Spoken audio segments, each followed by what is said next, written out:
Next, I'm going to explain about patient's disease process of diabetic ketoacidosis secondary to infection acute gastroenteritis.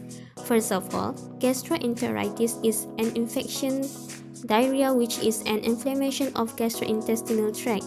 There are two types of common infectious causes of acute gastroenteritis, which are viral and bacterial.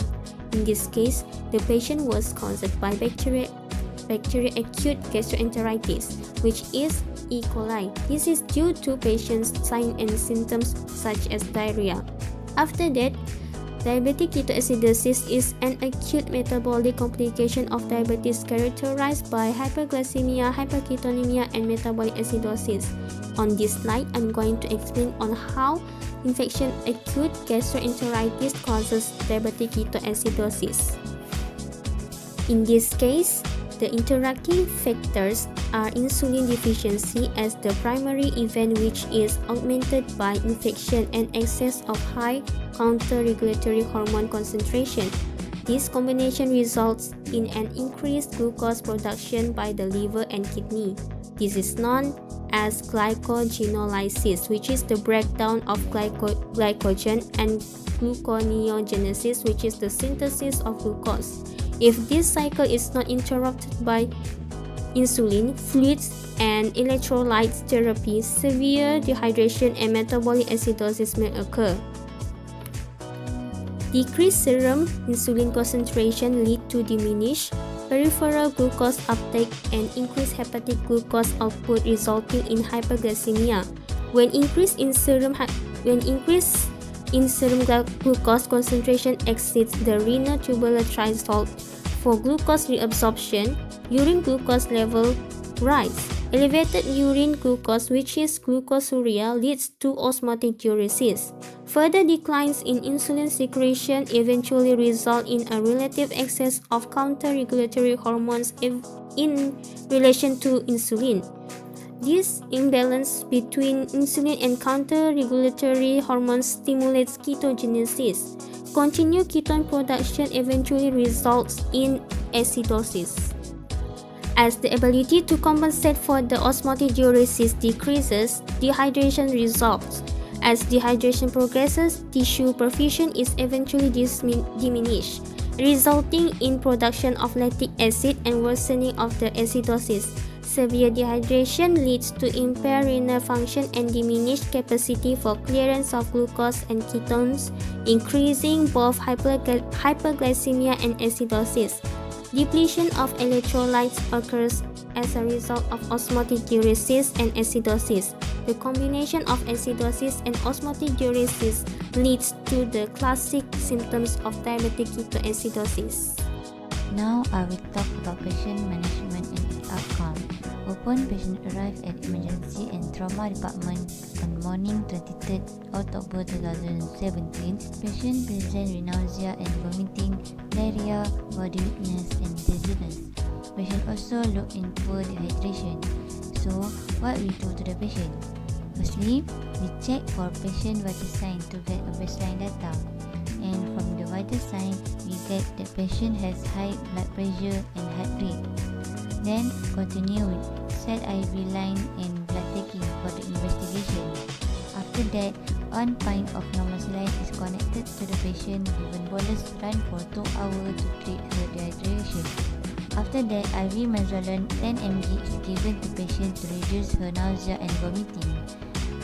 After that, we continue with other investigations such as ECG, ultrasound, and hypocount for further investigation.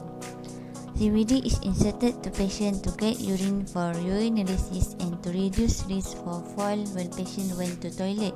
Besides, can also be used for urine monitoring.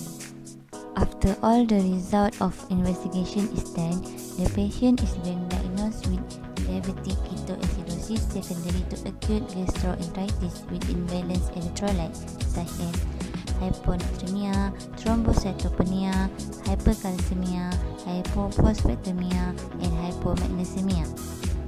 After a few time monitoring her BP is still high. So, doctor order for IV pantoprazole 40 mg state given to patient but her BP keep rising from 189/91 mm mercury to 205/83 mm mercury. Then, doctor order for IV labetalol 25 mg state. After that, patient BP start to reduce to 146/77 mm mercury. For her diabetic, the hypercount reading show 18.2 millimol per liter. So the doctor start the patient with ISS with atropic 20 unit in 20 minutes of normal saline at 4 minutes per hour.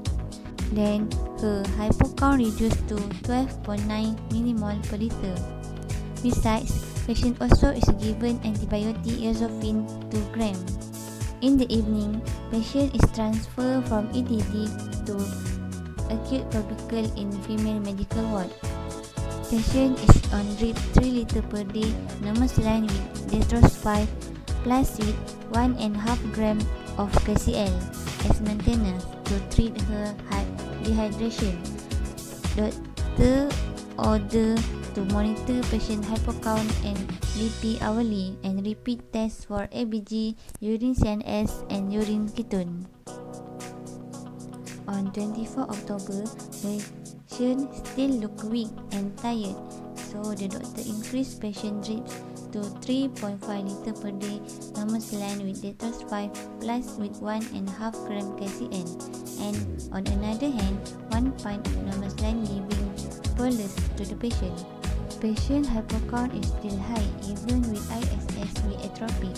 Then doctor order for subcutaneous insulatard 10 unit state, then continue with BD for the next day. After that, patient hypocount reduced to 9.1 millimol per liter. Since her BP is still unstable, patient continue with IV pantoprazole 40 mg OD. Besides, doctor order for stick IO charting and continue with antibiotic Azofin 2 gram OD and hourly monitoring for hypocount and BP.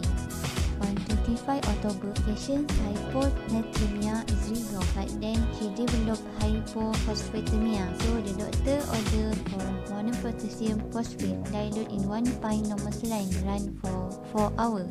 Patient is giving tablet amlodipine 5 mg OD for her unstable blood pressure, but her BP is keep rising. So the doctor increased the dosage to 10 mg. Patient is still look weak. Doctor encourage patient to take orally. So soft diabetic diet and nutrient diabetic is order for patient, but she cannot tolerate it well. Patient also still continue with ISS and subcutaneous insulatard unit PD.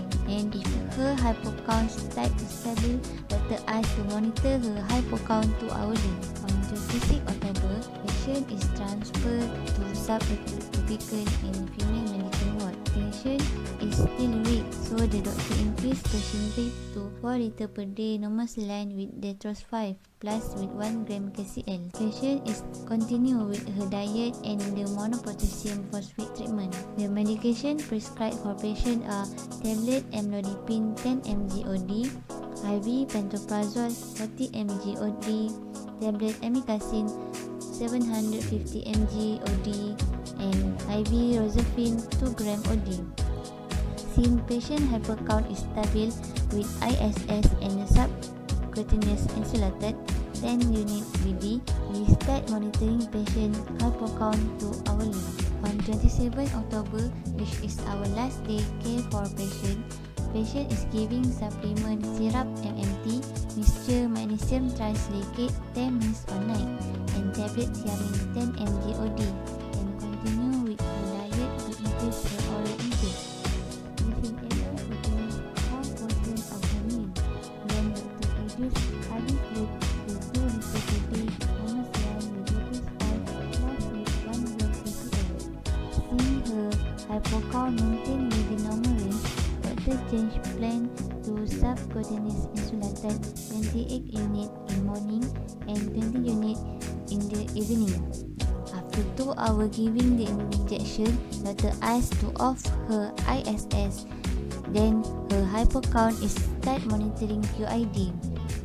Unfortunately, her BP is still unstable and doctor order for tablet perindopril 4NG.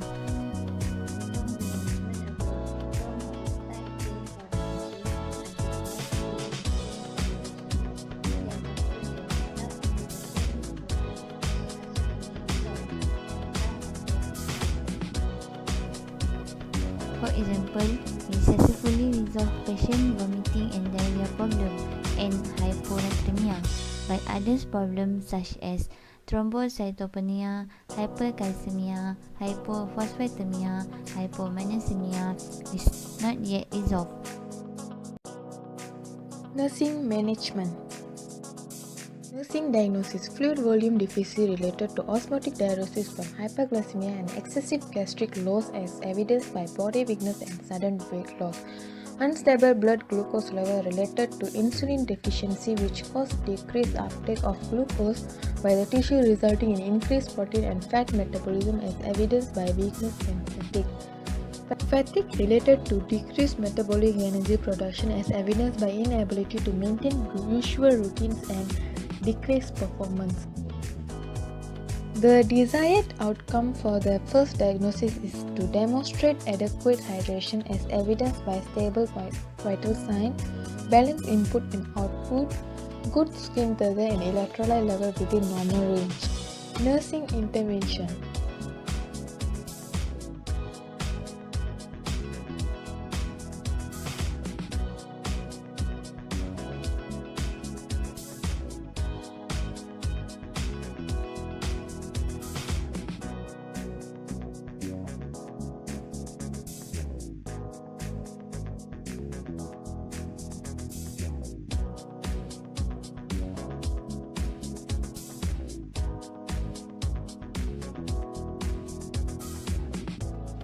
The desired outcome for the next nursing diagnosis is the patient should maintain the glucose in a satisfactory range and patient able to acknowledge factors that lead to unstable glucose and DKA.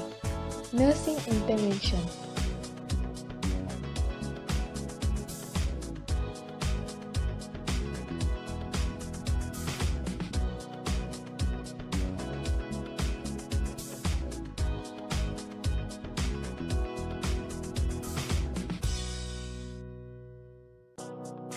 The desired outcome for the last diagnosis is that the patient display improved ability to participate in desired activities.